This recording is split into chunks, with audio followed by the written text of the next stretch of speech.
Hello and welcome to this recording. I'm George, I'm a project consultant at Grad Consult, and in this 30-minute recording, we're going to be talking all about personal branding. And here are some of the things that we hope you can take away from this session. So the first thing is to understand the components of a personal brand. We also want you to understand your own personal values, which we'll cover in this session. Then we want you to be able to differentiate between offline and online branding and how they actually relate to each other as well. And we want you to be comfortable with sharing the story of you, embracing your personal brand and using it to your advantage. So the first thing to consider is, what is a personal brand? It may be a term that you've heard before. It may be a term that you think actually it doesn't relate to you, but you know it relates to other people. So we have the definition here. And it simply is, your personal brand is the image others have when thinking about you. It is what you represent to others, your values, skills, and actions that are associated to you. Now, as I just said, you may think that, oh, personal brand doesn't relate to me. I don't have a personal brand. Maybe I'm not a big enough name, so to speak. That's maybe all for celebrities or other people. But no, we're here to say that everybody has a brand. Each individual has a brand, whether they like it or not, or whether they're aware of it or not. And that's something that we want you to take away from this session. Each person has a brand, and whether you're aware of it or not, it is happening. And hopefully this session can help you take away how you can actually manage your brand and how you can utilize it, and just to be aware of the power of having your own brand and what it means for you. And this is nicely summed up in a quote here by Jeff Bezos, and people may agree or disagree with Jeff's personal brand, so to speak, but there's a nice quote here from Jeff basically that describes personal brand. So it simply says that your personal brand is what people say about you when you're not in the room. And it is that simple, basically, and that is the point that we're trying to emphasize here, the point that we want you to take away. It happens to all of us. We all have a personal brand, and it's just basically how others perceive us. However, having a personal brand doesn't necessarily mean you're now going to be creating a false personality that's based on things that don't actually relate to you, that aren't important to you. It still is important to show your authentic side and the real part of your personality, and then have that come across and have that be the impression that people have of you when they think about you and when they see your name and things like that. So we'll talk about how this is relevant in the work market, in the workspace as well, in a few slides time. But it's not about putting on a false persona. It's about demonstrating your authentic self throughout, so that can build your personal brand. So we're now going to be talking about your specific brand and the factors that result in what your brand is and how it's represented to the world. So of course, we've got our personal brand, which is on the online environment, and it's basically, it comes across as what you're interacting with and what you're doing online. That's the impression that you give off.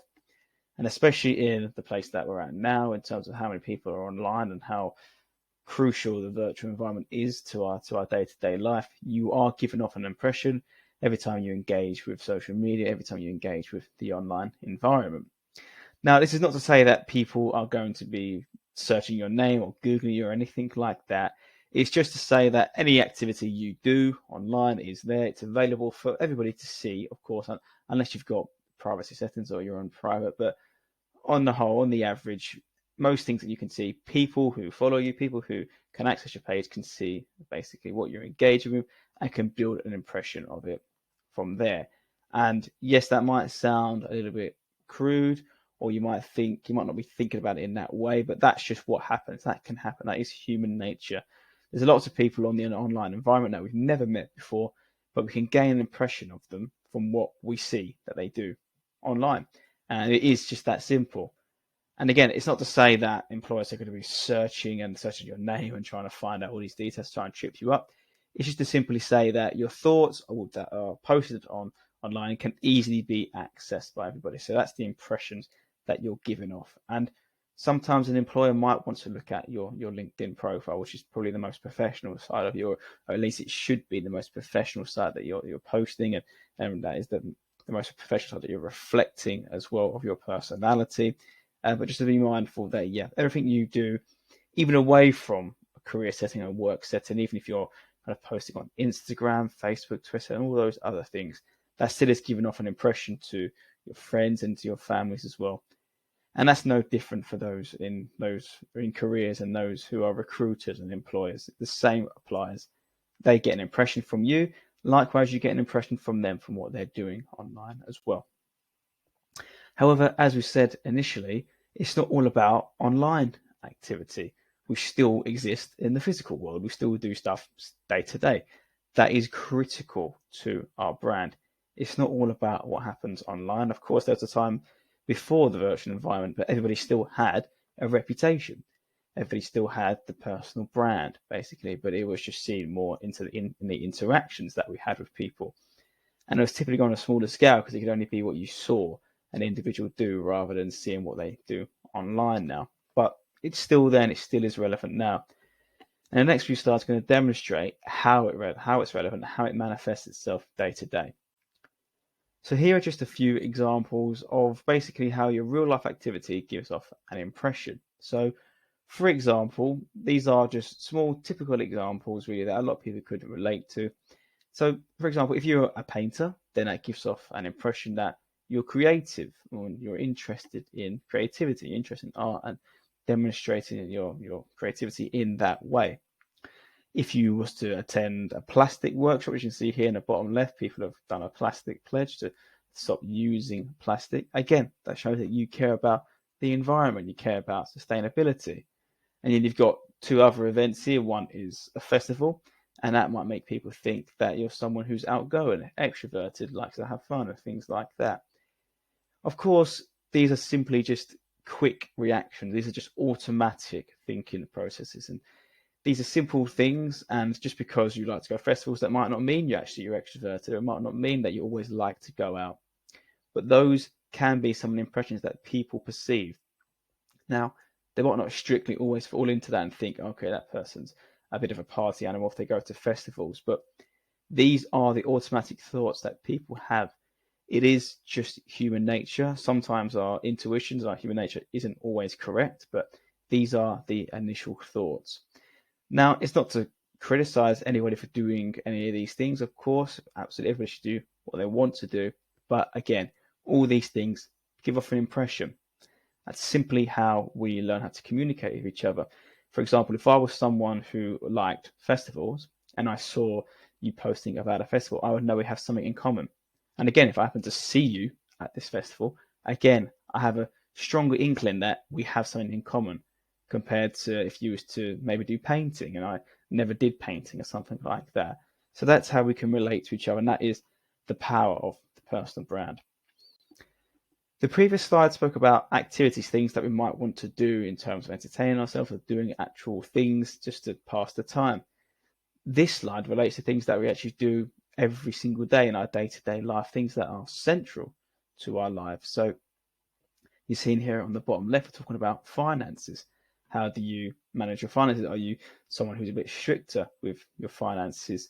Or maybe are you carefree? You like to splurge a bit and people can see that, and maybe you're buying expensive things or designer brands or things like that. Again, you may think this sounds a lot like judgment, but these are the impressions that you give off, and this is what people perceive. And it is just a natural way that humans work. It's not the best way, of course. We would want people not to judge, but this all culminates in the personal brand, in the reputation. The other images talking more about caregiving, and maybe someone has those sorts of commitments that they have to do. And again, that shows that maybe they're nurturing and they're caring and they care about family and friends. Again, that's just to give you a bit of insight of some of the impressions that people will get when they see you behaving in a way, or they see what you're doing day to day. Not only that, these things can actually be skills. So these can be referenced as skills in job applications. So if you talk about finances, if you're someone that can manage your finances well and you're financially stable, you can talk about that, how you're organized and how you're disciplined in job applications as well. And that's the impression that you'll get not only the applications, but as you get to know people more in a work setting, there'll be those sorts of impressions that come off. Okay, yeah, definitely a disciplined and responsible, a sensible person. That's what comes across. And again, if you're a caregiver, that just shows that you're nurturing, you're caring, and that you care about family and friends, and you're dedicated to helping other people. And things like that. These things could be skills as well. So that can come across in a job application, and it can come across when you're working day to day. But these are the impressions, these are the things that people are going to be thinking about in what you do day to day. And again, it's not to say that it's always right. It's not to say what is right and wrong here. It's to say these are impressions that come off, and everybody will interpret things in their own way, and that could be completely different to how it's meant to be, or it could be spot on. But that's just how humans work, and that's the point we want to emphasize. And all of this contributes to your personal brand. Another key part of your personal brand is values and understanding your values. It's a crucial part of your brand, and it's basically the foundation, the building blocks of your personal brand, of your whole personality, really. And these are things that you actually want to be conveying to people, and these are the things that people are going to attribute to you when they see what you're doing. As we spoke about earlier, if you're someone that would do a plastic-free pledge, then sustainability might be a value to you. So I hope you can have an idea of what we mean in terms of how values can be shown and why they are so important. This is why they matter. This is how they actually work day to day. So they guide our decisions. If you're mindful, if you're someone that believes in sustainability, you're not going to be buying lots of plastic, or you might be forced to do so in terms of the supermarkets, the things that are out of your control, but you'd be mindful of managing your plastic consumption, how many things you're buying and what that contributes to the environment in a positive or a negative way. So that's just one example for sustainability. I'm sure you can think of plenty others in terms of when you have a value that helps you to understand the decisions that you're making and why you're making them. And then it results into what you actually do as well. It then leads to kind of your strengths, strengthens your ability to influence others. If you're aware of your values and your motivations, you can convey that to others. You can articulate that to others as well. So that does help when you're communicating with others, which leads on to the next point. It creates clarity. So you know how to make decisions, and you know where you stand with other people. You know what's right for you. You know what's not right for you, what's wrong for you. And that really helps just in terms of your mindset. And when you're interacting with other people as well, they're going to know where you stand on certain topics if you can allow your values to come across, if you can convey what your values are in your actions and in your words as well. It helps to really build a picture. And the main thing is it guides your behavior. That's why values are so important. In terms of what values you align to, what you live by, here's a few values here on this slide. And there might be a few that are jumping out to you right now that you think, yeah, those definitely relate to me. But I just want to show you the importance of understanding your values and how that relates to the work environment. So on this slide, I've highlighted compassion. So if you're an individual who thinks they are compassionate, they align with that value, they like to see in others, and they believe they are a compassionate individual, then you're not going to be someone who would want to work in investment banking or insurance, so to speak. Those sectors, those industries aren't as compassionate, really. If you're someone that really does care about compassion, they might not be right for you. However, you might want to work in the charity sector, where that is definitely based on empathy and compassion, a lot more so than investment banking or insurance. Now, if you flip that and if you say, actually, wealth is an important value to me, I will want to be wealthy, then a career in investment banking could be right for you. It could be a better fit. Same with insurance, same with anything that does have high financial rewards. Now, this is not to say that there's a false dichotomy or that these are mutually exclusive. If you want wealth, it doesn't mean that you can't be compassionate, but it's just to give you an idea of how the values relate to certain actions. Of course, you can want wealth and be compassionate at the same time. There might be a slight trade-off. It might mean that you can't be as wealthy in terms of your compassion might not let you allow allow you to gain as much money as you could do in terms of other things, in terms of certain careers, certain decisions that you would make that have to consider other people. But again, it's a trade-off and it's a balance that you have to find. And hopefully you can get the idea of the other values as well. Some are more aligned than others. So you might say compassion and empathy are more aligned, but then of course you might say wealth and success and status might be more aligned, and it might be slightly different to empathy and compassion. So hopefully you can get the idea there with those sorts of values. And again, you can have a look and see which ones jump out to you and just think which ones relate to which and which ones don't relate to which so much. And think about certain careers that you think you're looking to go into. Does it reflect your values? And that is basically the questions that we want to leave you with. Those are the questions that we want you to take away to think about when you go away from this session, and when you are working for your applications, looking to apply for jobs. The first one is, do you actually know what your values are? Again, we spoke about why they're so important. So you know your values, it helps to guide your decisions, your behavior, and what we've discussed as well on previous slides. And do your values align to the job that you're applying to? I said this just then. In terms of the certain sectors that you want to work in, it is crucial to understand if the values that you stand by, will that be shown in the job that you do? If they're not, if they're misaligned, that could cause more stress than necessary. If they are aligned, then you will feel that fulfillment. So it's definitely something to be aware of. Just think about these two questions when you're thinking about applying to a certain job, or you're thinking about working in a certain industry.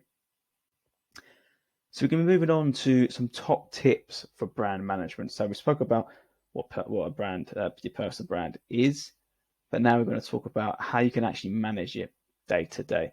And you might find yourself looking at a few of these tips and really understanding how you may have demonstrated or you may not have demonstrated them. So yeah, these are definitely some good tips for brand management. And don't worry if you feel like you aren't doing these things or you are doing some of these things. It's not a problem.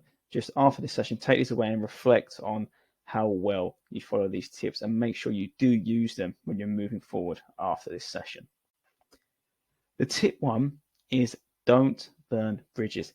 This is probably the easiest thing to do.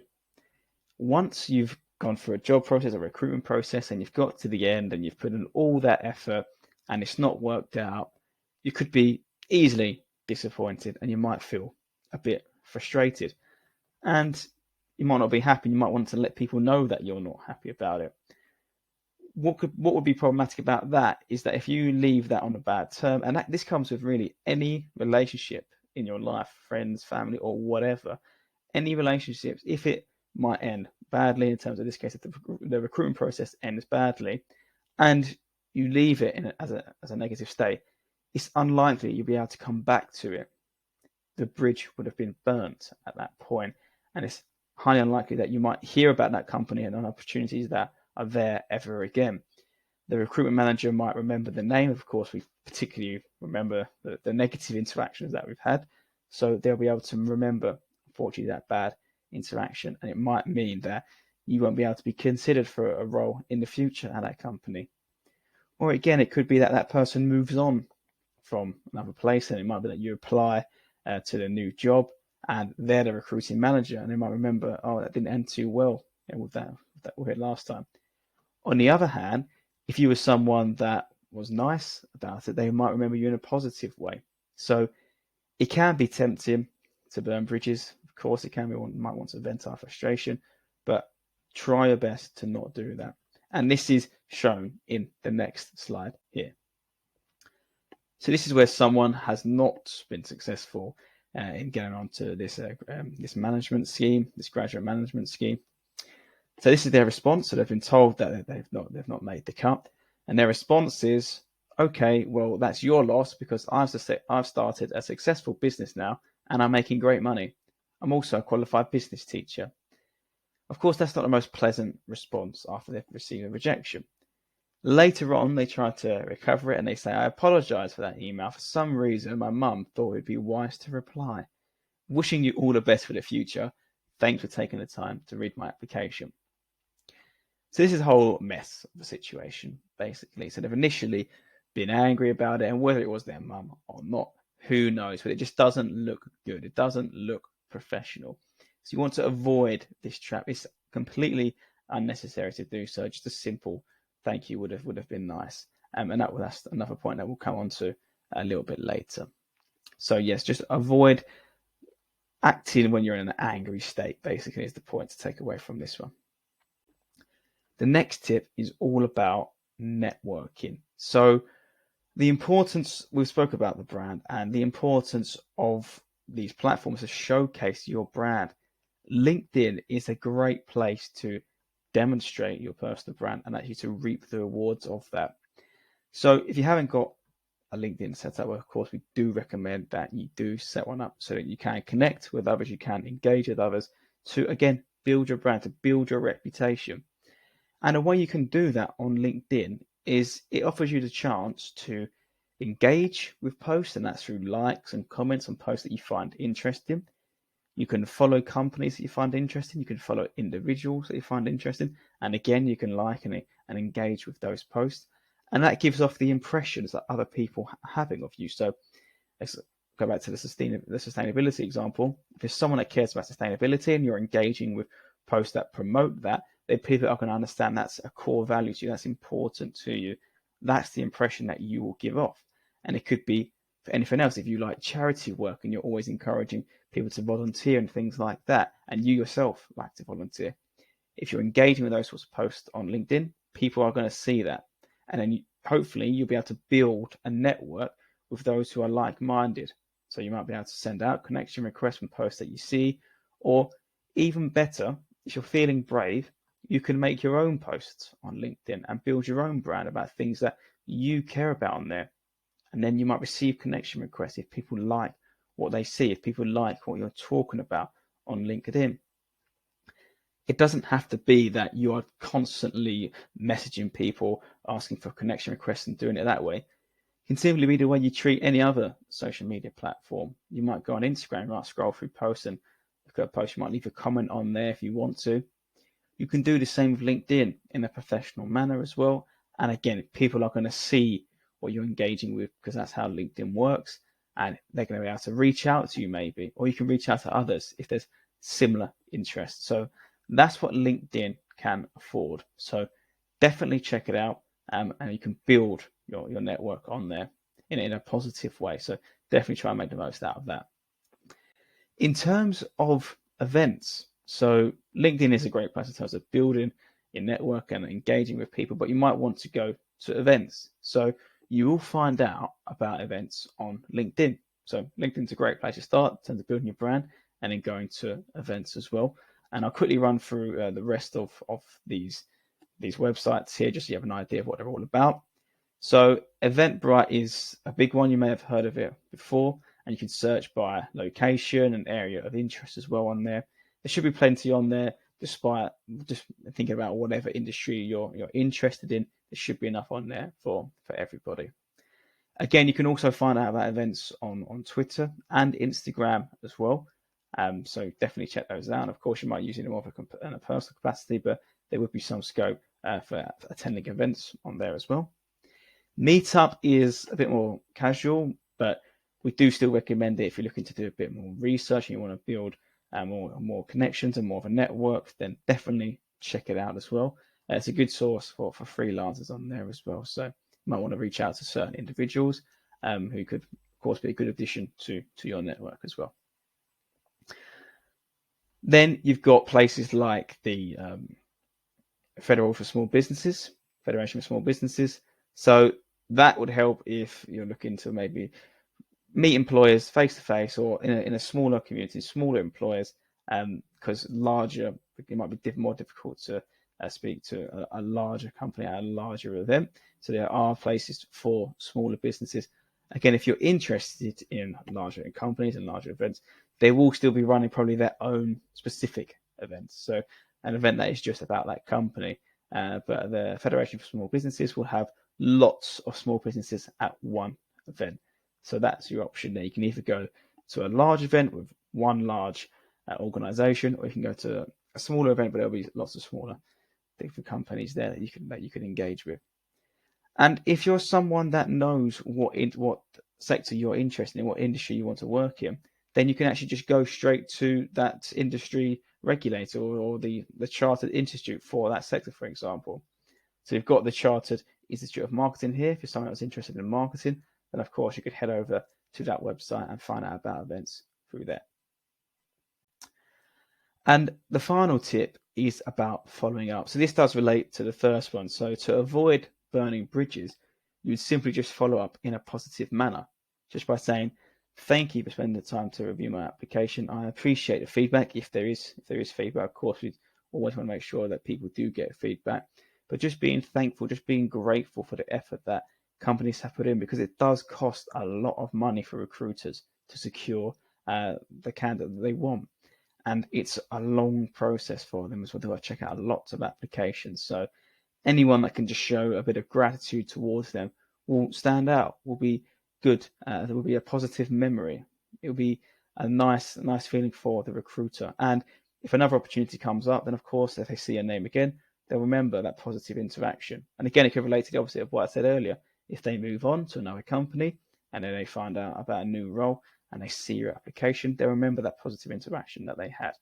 So avoid burning bridges and make sure you can definitely avoid burning bridges by following up and just being kind. Just a simple thank you message goes a long way. The last point we want to give you here, and hopefully it's a theme that has come across throughout the whole presentation, is the power of knowing your own why. So we spoke about values, and this can actually relate to businesses as well as individuals, because most businesses know what they do. Everybody who's an employee at a company will know what they do. It's that simple. People know how they do it, they know how the systems work and how it functions. Again, that's pretty standard. But rarely do people understand why they're doing what they're doing, why it is that they're motivated to work, to apply for this job, why it is they're working at this company day to day. Of course, there's the element of money, but money is more of a result of what they're doing. It's not about why they're motivated to do it every single day and what is actually getting them going. So it's important to understand our why, and we need to apply this same principle to ourselves when we think about the personal brand. If you can communicate your why to others, again, we spoke about it earlier in terms of creating clarity, it will really help. And it will really help if you know your why. It will really help you to understand if you're in the place that you should be, if you're in a place that is right for you, if the work you're doing aligns with your why, aligns with your values, and if you're getting fulfillment from that. That is why it's crucial to be aware of your why, aware of your values, and make sure you're looking for that in jobs that you apply to. It's not all about just having the simple personal brand, the impressions that people have of you. It's actually about knowing it yourself. People will have certain impressions and there will be deviations from what is truly the impression that you're trying to give off. What is important is that you are aware of your why, you are aware of your true personal brand, and you try to showcase that as much as you can. That's just something just to leave you with, the power of knowing your why.